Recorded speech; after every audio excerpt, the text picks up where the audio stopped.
தமிழனின் புகை மாண்பு கிடந்த நாடே இந்த நாடு. சேர சோழன் பாண்டியன் ஆண்ட அருந்தமிழ் நாடு இந்த நாடு. முல்லைக்கு நேர் கொடுத்தான் பாரி, புறாவுக்கு தசை தந்தான் சிவி சக்கரவர்த்தி. ஒரு பசுவின் கன்றுக்காக தான் பெற்றெடுத்த ஒரே ஒரு மகனையை தேர்காலிட்டுக் கொண்டு விட்டார் மனுநீதி சோழன். நம் தமிழ் வாழ தலை கொடுத்தவன் உமனன் என்று சொல்லுவார்கள். அப்படியெல்லாம் நாட்டில் ஒரு சாதாரண ஏழ்மை குடும்பத்தில் பிறந்து கலைச்செல்வன் என்று பெயர் வகித்து நன்முறையிலே வாழ்ந்து வருகின்றேன். எனக்கோ கலைச்செல்வி என்று ஒரு தங்கை இருக்கின்றார். ஐயா அம்மா, நாங்கள் சிறு வயதாக இருக்கும் பொழுது என்னுடைய தங்கை என்னுடைய கரத்திலே ஒப்படைத்துவிட்டு எங்களை பெற்றெடுத்தவர்களோ எங்களை அனாதியாக்கி விட்டு சென்றுவிட்டார். அன்று முதற்கொண்டு இன்று வரை எங்களுக்கு சொந்தம் என்று சொல்லிக்கொள்ள இந்த உலகத்தில் யாருமே கிடையாது. நாங்கள் ஒரு அனாதியாகத்தான் வாழ்ந்து வருகின்றோம். ஆனால் என்னுடைய தங்கையும் கன்னி பருவம் நீங்கி இப்போது மங்கை பருவம் அறிந்தவளாய் காணப்படுகின்றார்.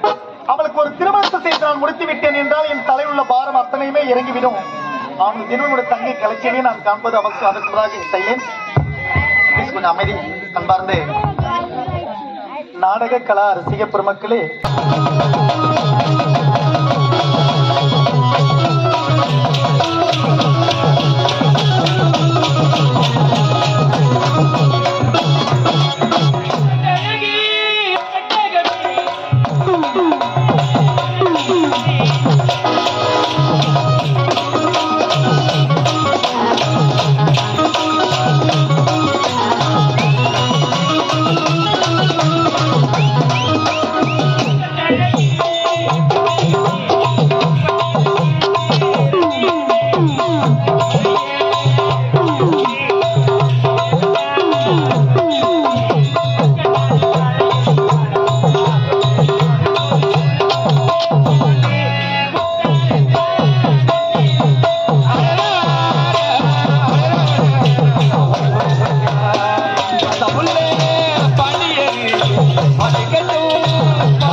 அண்டாக தென் முன்னே சென்றாக இந்த விஜய நாட்டில் ஏழ்மையான குடும்பத்தில் பெண்ணாக பிறந்து கலைச்செல்வி என பெயர் பெற்று சீரத்திரப்போடு வாழ்ந்து வருகிறேன். இருந்தாலும் அதில் பார்க்க வேண்டும் அண்டா. உலகத்தில் எத்தனையோ சொந்த பந்தங்கள் இருந்தாலும் ஒரு அண்ணன் தங்கச்சி இருக்கிறாங்க சொந்த பந்தம் எதுவுமே இருக்க முடியாது என்று சொல்லுவாங்க. ஆமாண்டா, எத்தனையோ அண்ணன் தங்கச்சி இருக்கலாம், ஆனால் நம்மை போல அண்ணன் தங்கச்சி இந்த உலகத்தில் யாரும் இருக்க முடியுமா? முடியாதுல்ல. உண்மை போல தங்கச்சி யாரும் இருக்க மாட்டாங்க. இருக்க முடியாது. நம்மை போல நெஞ்சம்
சந்தோஷமா சிரித்துக் கொண்டிருக்க வேண்டும் என்பது என்னுடைய ஆசை.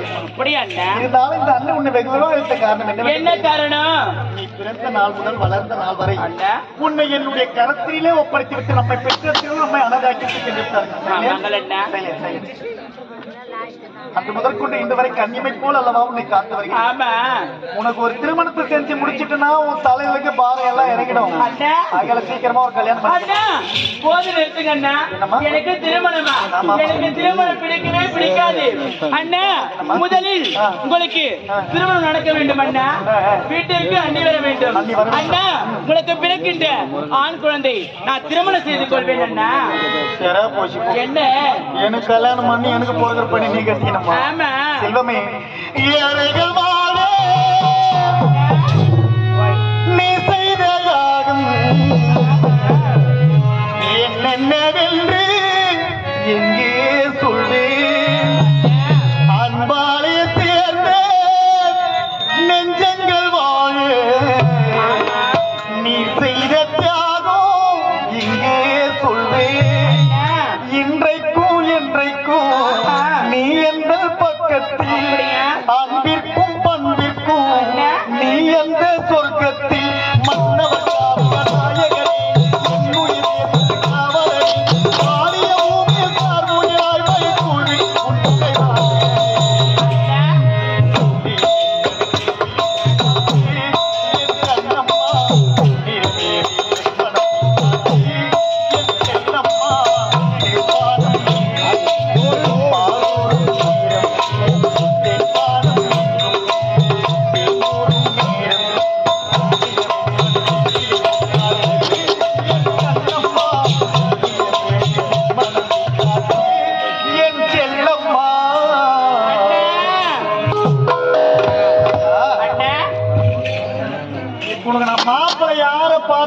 சொன்னா நீ இந்த திருமணம் வேணானே சொல்ல மாட்டேன். அண்ணா, மாப்பிள்ளை யாரா இருந்தா எனக்கு என்ன? எனக்கு திருமணம் வேண்டாம் வேண்டாம் வேண்டவே வேண்டாம் அண்ணா. மாப்பிள்ளை யாரை பார்த்து தெரியுமா? யாரு? ஆத்தூரிலே வசிக்கக்கூடிய அத்தை மகன் சேகருக்கு உனக்கும் தான் திருமணம். அண்ணா, எனக்கு மாமாவுக்குமா? அண்ணா, நீங்கள் இப்போதே சென்று எனக்கு எங்க மாமாக்கும் பருத்தம் பண்ணிட்டு வாங்க அண்ணா. திருமணம் அண்ணா. நான் கல்யாணமே வாழலாம், நான் எதுவுமே பார்க்க மாட்டேன்னு சொல்லிட்டு ஆமா அண்ணா. அத்தை மகன் சேகரமல அவ்வளவு கொள்ளை பிரியும். ஆமா. நீ அவர் மேல எவ்வளவு பாசம் வச்சிருக்கிறது எனக்கு எனக்கு தெரியும். தெரியும். நான் இப்போ இதை புறப்படுகிறேன் ஆத்தூருக்கு. ஆத்தூருக்கு சென்று அத்தை மகன் சேகர் குழுக்கு சீக்கிரம் பரிசு போட்டுட்டு சரி அண்ணா. பத்தி கடிச்சிட்டு சரி, வந்தேன். போயிட்டு வாங்க.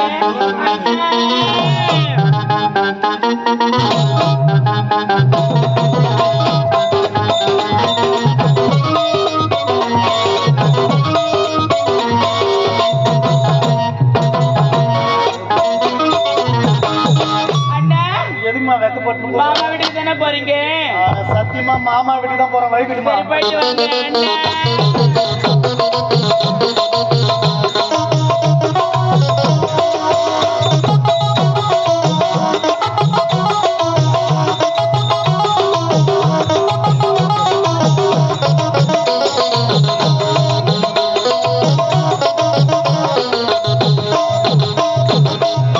மறுபடியும் எதுக்காக கூப்பிட்டா? அண்ணா, என்னம்மா? மாமாட்ட என் நம்பர் கொடுத்துட்டு வாங்க அண்ணா. நம்பரு ஆமா. என்ன சிம்மா யூஸ் பண்ற? ஜியோ அண்ணா. நல்லா டவர் கிடைக்குதா? ஆ, யாருக்கு கிடைக்குதே இல்ல, எந்த ஊருக்கு போனாலும் உனக்கு நல்லா டவர் கிடைச்சிருக்கு.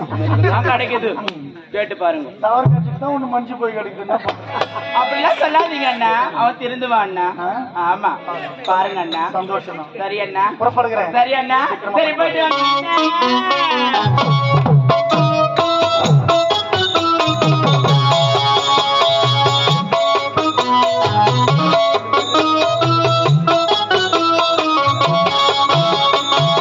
வாழ்க பல்லாண்டு, கல்யாண வாழ்க்கை நூறாண்டு.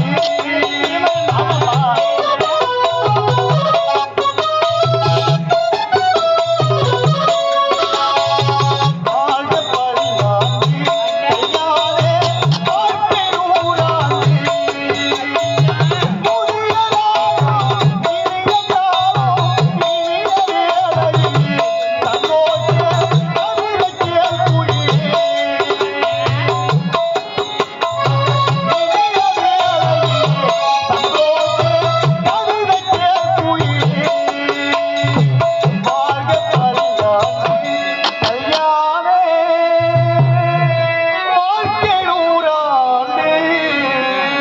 அண்ணா. வாழ்ந்திருக்க வேண்டும், வளர்ந்திருக்க வேண்டும் என்பது நம்மளுடைய ஆசை. அப்படியே அண்ணா. சீக்கிரமா பத்தி பேசணும். சரி அண்ணா. அண்ணா, பல ஆளு கூட போற பாத்துட்டு அண்ணா. ஒண்ணுல நினைச்சு தலைகால் கோயில பத்து மகன் சேகர் எப்ப பார்க்க ஒரே ஆர்வம். சொல்லுமா. அண்ணா, நீங்க மாமா வீட்டுக்கு போயிட்டு வாங்க அண்ணா. வீட்டை குடிக்க கூட தண்ணி இல்ல அண்ணா. ஆகையா அண்ணா, நான் இப்போதே குளக்கரைக்கு சென்று தண்ணீர் எடுத்து கொண்டு வரேன் அண்ணா. தனியா ஆமா காலமோ கெட்டு போயிருக்கு. அண்ணா. நமக்கோ சொந்தம் என்று சொல்லிக்கிறது உலகத்தில் யாருமே கிடையாது. ஆமா அண்ணா. பத்திரமா போயிட்டு தண்ணி எடுத்து வந்துருமா. சரி அண்ணா. வயல ஏதாவது அசுமாவது சரி ஏற்படும். அண்ணா. நான் வாழ்கின்ற வாய்ப்பு உனக்காக தான். ஆமா. பத்திரமா போயிட்டு வந்துருமா. சரி அண்ணா. சீக்கிரம் பத்திரிக்கை.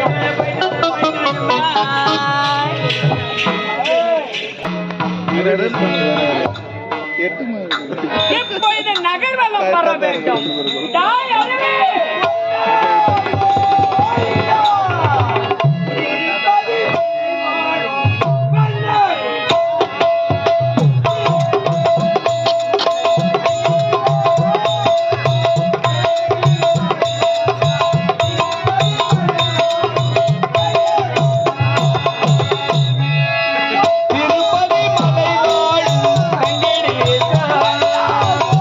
மகள் மனம் நாடும் சீனிவாச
கோயிந்தா. சுருக்கு பையில இருந்து எப்ப எத்த பண்ணிட்டேன். எவ்வளோ நேரம் தான் வெயிட் பண்ணி வருவீங்க. காசெல்லாம் பரவாயில்ல, காதல் கைட்டு போட்டுக்கோ. என்னப்பா சொன்ன? திருப்பதிக்கு திருத்தணிக்கு கோயிந்தா கோயிந்தா. அடா பாவி, ஏன்டா மாத்தி மாத்தி சொல்ற? யாரு மாத்தி மாத்தி சொல்றது? நீதான். நாங்களாங்க இந்த கொரோனால அவங்க 2 பேரும் இடம் மாறிக்கிறாங்க. இந்த கொரோனாவுல அவங்க இருவரும் இடம் மாறி விட்டார்கள். ஆமாங்க. அவங்க இடம் மாறிட்டாங்க. உன்னுடைய உடம்பு முழுதும் திருநாமத்தை வெட்டுக்கணும். ஆமாங்க. உண்டி எடுத்துக்கணும். இப்ப எங்கடா போற? நாம் திட்டின்னு உண்டி எடுத்துன்னு எடா போன ஐயா, எனக்கு நீண்ட நாளா ஒரு வேண்டுதல். நீண்ட நாட்களாக உனக்கு ஒரு வேண்டுதல். ஆமாங்க. என்ன வேண்டுதல்? நான் வேண்டுதல் தெரியுமா? என்னடா வேண்டுதல்? எனக்கு கடன் கொடுத்த ஒக்கால எல்லாம் செத்து போட்டா. ஆட்டா பாவி, அந்த திருப்பதி ஏழ்மையால அவர் உண்டியில போய் துட்டு வாரின்னு வர பாருங்க. உனக்கு கடன் கொடுத்தவன் எல்லாம் செத்து போயிட்டா ஏழுமலையா உண்டியில போய் துட்டு வாரிக்கின்னு வர மாட்டேன். அங்க போய் வாரிக்கின்னு வர மாட்டடா. அங்க போனீங்கன்னா உதத்தான் வாங்கிக்கின்னு வருவேன். உண்டியில இருக்கிற பணத்தை வாரு. அவங்க பராத்திரி உண்டியில துட்டு போட்டு வராங்க. ஆமா, என் பராத்திரி உண்டியில இருந்து வாரின்னு வர பாராத்தனா. நாட்டு மக்கள் அனைவரும் அவங்களுடைய பிரார்த்தனைக்காக காணிய கொடுமை செலுத்திட்டு வராங்க. அத்த போய் பாரிக்குன்னு வந்துடுறாங்க. போறவங்க எல்லாம் உண்டியில போட்டா எவனா வாரின்னு வர்றது? அத வேண்ட கூடாது. எதற்கு? அது ஒரு குத்தமா உனக்கு. அத வாரிக்குன்னு வர்றது என்னன்னா பின்ன மூஜை புட்டோம். ஐயா, எவன் சாவறானோ இல்லையோ, சத்தியமா சொல்றேங்க, எவன் சாவறானோ இல்லையோ மொத ஒருத்தன் சாவணுங்க. யார் தெரியுமா? யாரு? என்ன நம்பி 4 லட்சம் ரூபாய் குடுக்குறா பாருங்க கம்பெனி ஓனர் பரணி.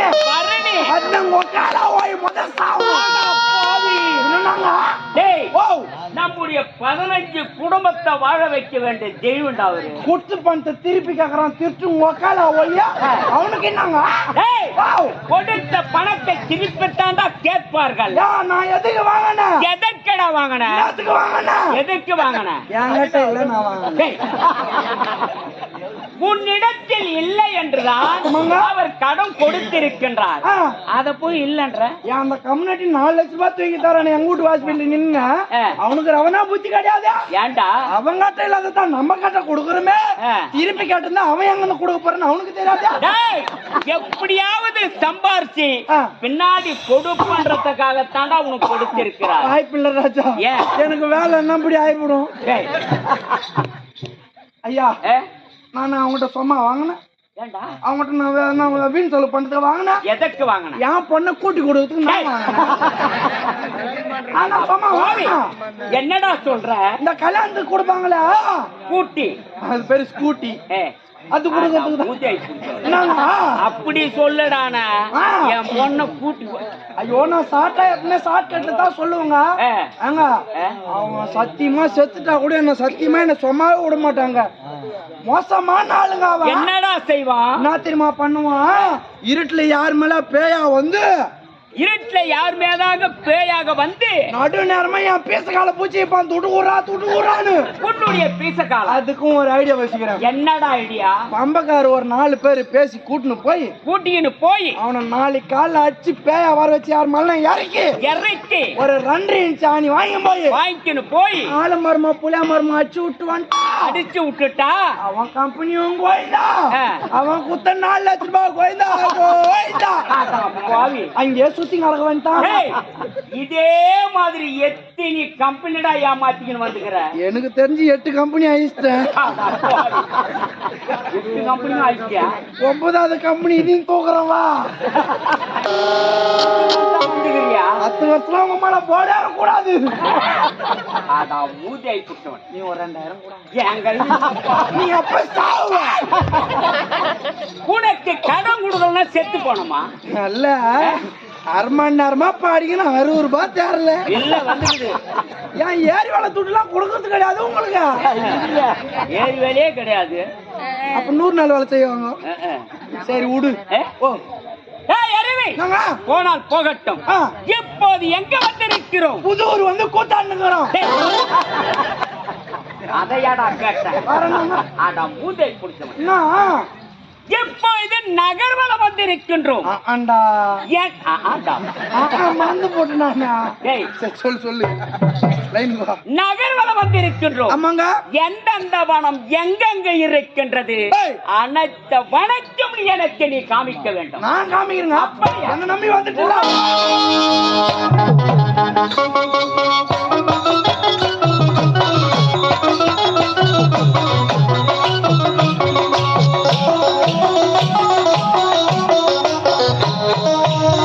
எப்படியோ குளக்கரைக்கு வந்துவிட்டோம்.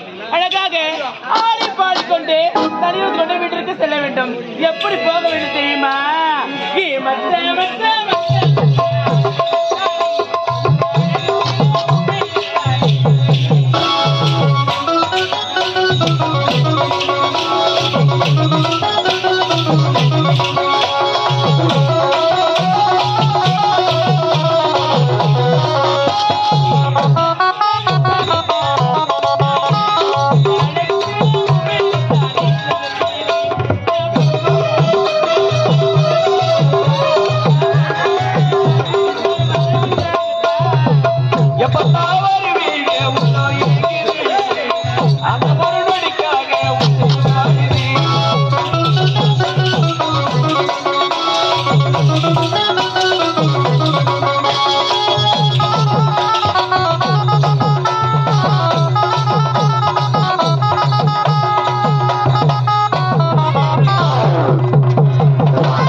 இந்த வனம் எல்லாம் எப்படி எப்படி இருக்குது என்று நான் மெதுவாக பார்த்து கொண்டே வர்றேன். என்னைய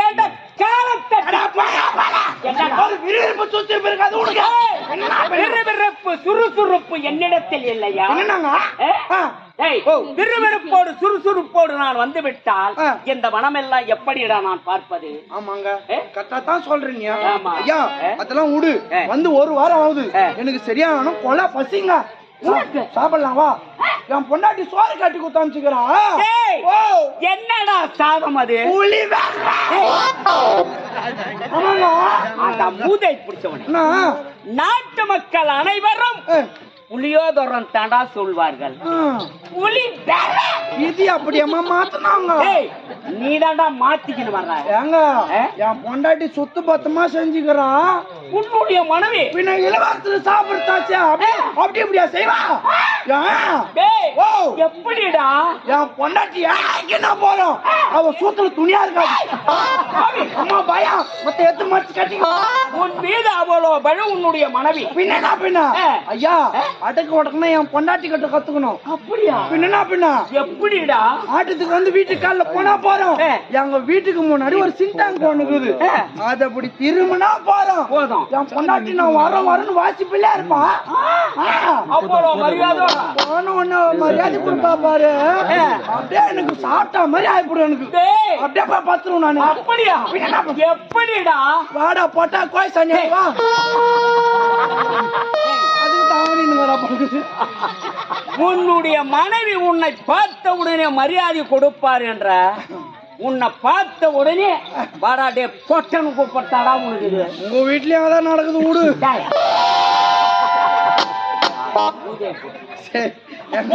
சுத்து பத்தமா செஞ்சு குத்தாமிச்சுக்கிறா. அந்த சாதம் எனக்கு பிடிக்காது. நீயே சாப்பிட. கையால கலர்னா ஊத்து வாசனை வருன்னு அவ பேசுனால விட்டு காலிப்புக்கிறாவா.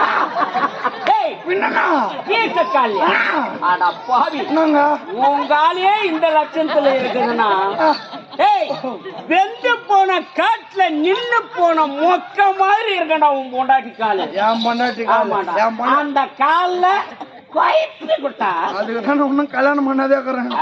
சரியா சாப்பிடலாங்க. எனக்கு வேண்டாம். வேணா போ சாப்பிட. எனக்கு கலரி கலரி விட்டுங்கிறான் பாராம.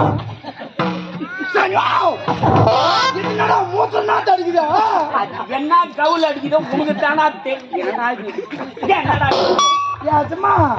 இது எங்க ஆயா பாவாடை பழுகுதுடா. மாத்தி சீப்புன்னு கட்டி குத்தாமிச்சுட்டு மறுப்பு கொள்றாயப்பா. ஒரே நாத்தம் வருதுடா. எடுத்து போடா. சரி சரி விடு விடு டென்ஷன் ஆகாத. சரியா சாப்பாடு தான் வேணும். ஆமா. மோர்னா குடிக்கலாம் வா. ஏய் ஓ மோர் என்றால் என் உடம்புக்கு ஆகாதடா. மாரியாத்தா தாயே என்னடா இம்மா கீயாரிக்கு வச்சுனா அது எட்டி பார்க்கறான் பாரு. இது கூட வாடா உனக்கு வாயராட்ட மாட்டேங்குது. அட பாவி. நாங்க டேய் மோர் என்று சொல்ற அதுல என்னடா கல்லு கல்லா இருக்குதுன்னு தாண்டா எட்டி பார்த்தேன். ஏஜமா என் பொண்டாட்டி பண்ண வேலை தான் பழுக்குது. என்னடா மோர்ல சால்ட் உப்பு கல்லு உப்பு தூக்கி போட்டுக்கிறா. அந்த கல்லு உப்பு கூட ஒரு வாரம் காரியாத கிடக்குது பாரு. நான் பண்றேன் பாரு எதுலயுமே எனக்கு சுத்த மொத்தம் தான். ஆமா சுத்த மொத்தமா கலக்கி உப்புக்கு தான் பார்த்தா உனக்கு கொடுக்குறேன். சுத்த மொத்தமா கலங்க எனக்கு சுத்தம் தாங்க பிடிக்கும்.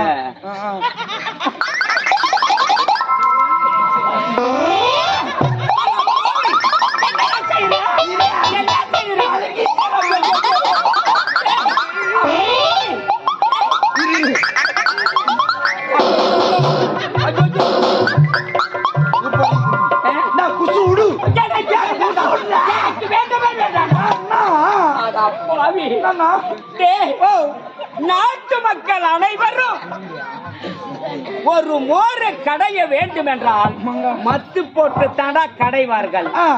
நீ என்ன கைய விட்டு கலக்கிற வாயில வைக்கிற அது என்னடா பின்னாடி வர வைக்கிற. அது வேற ஒண்ணு இல்ல. கல்லு உப்பு இருந்தா கைய விட்டு கலகன வாயில வச்சு பார்த்தா உப்பு வரைக்கல. உப்பு வரைக்கவில்லை. கல்லு உப்பு பின்னாடி நோண்டி போட்டுக்கிறேன். கல்லு உப்பு பின்னாடி நோண்டி போற ஆளு போட வச்சுங்கிற. நீ ஒண்ணு நோண்டி போற எனக்கு வேண்டாம். இப்படி மண்ணு எடுத்து தொழில் திருவா நல்ல வருவாய். கொஞ்சம் கூடிய எனக்கு வேண்டாம். வேணாம்ப்பா நான் குடிச்சிட்டு போறேன். என்னடா இது நான் மூத்த கவுல் அடிக்குதா? ஏதோ அந்த கவுல் தானா? ஏஜமா சொம்பு மாத்தி தூக்கி வந்துக்கிற போல. யாருடா இது? எங்க ஆயா சுகர் டெஸ்ட் பண்ண மூத்திரம் முடிச்சு வச்சிருந்துக்கிறான். அதை தூக்கி வந்துக்கிறீங்களா? இது வெடிக்கால பெஞ்ச மூத்திரம் பழகுது கட்டி ஆகுதுங்க. அது எப்படி அவ்வளவு கரெக்டா சொல்ற ரகத்தை? இது பல்ல மூத்திரம் கட்டியா தான் இருக்கும். சரி விடு. ஏதோ ஒரு ஆயா யூரின் போய்கிட்டு அதை கூட காமிக்கிறான் பாக்குறான். ஒரு ஆயா யூரின் போட்டாடா சொல்றேன். அட மூதை புத்தம்.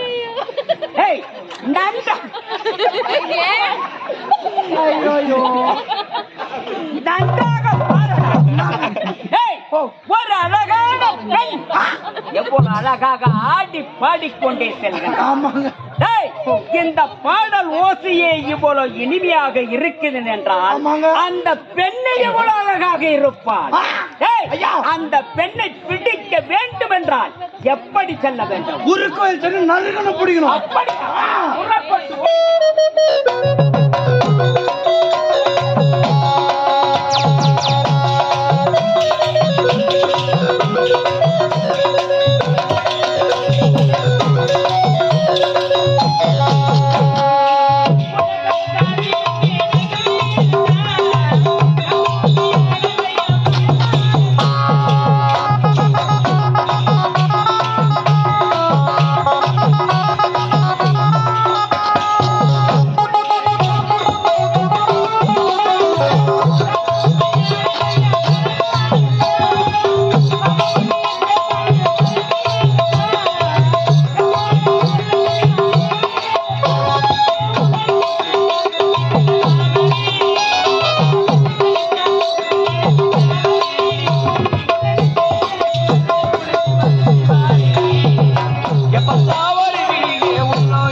வேண்டும் தண்ணி நடக்க வேண்டும் அல்லவா